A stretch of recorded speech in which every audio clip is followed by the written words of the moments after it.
সম্মানিত মা ও বোনদের উদ্দেশ্যে আরেকটি মাত্র হাদিস, দয়াপূর্বক উপরে টান দিবেন না, মনোযোগ সহকারে শুনুন। আল্লাহ সুবহানাহু ওয়া তাআলা জিবরাইল আলাইহিস সালামের মাধ্যমে রাসূল পাক করিম সাল্লাল্লাহু আলাইহি ওয়াসাল্লামকে জানিয়ে দিতেছেন, কিয়ামতের মাঠে 7 শ্রেণীর নারী হিসাব ছাড়াই জাহান্নামে প্রবেশ করবে।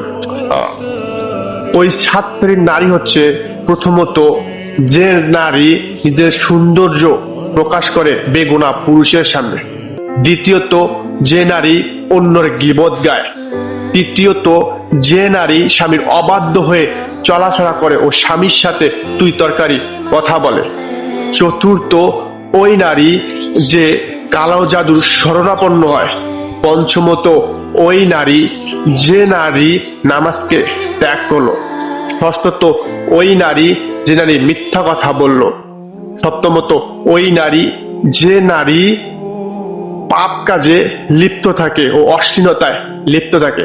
হে আমার মা ও বোনেরা, আপনার যদি এই কাজের সাথে লিপ্ত হয়ে থাকেন, সাথে সাথে তওবা করে ফিরে আসুন, দ্বীনের পথে ফিরে আসুন।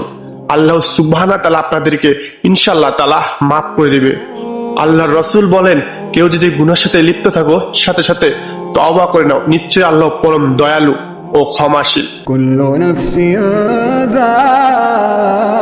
যায়িকাতুল মাউত।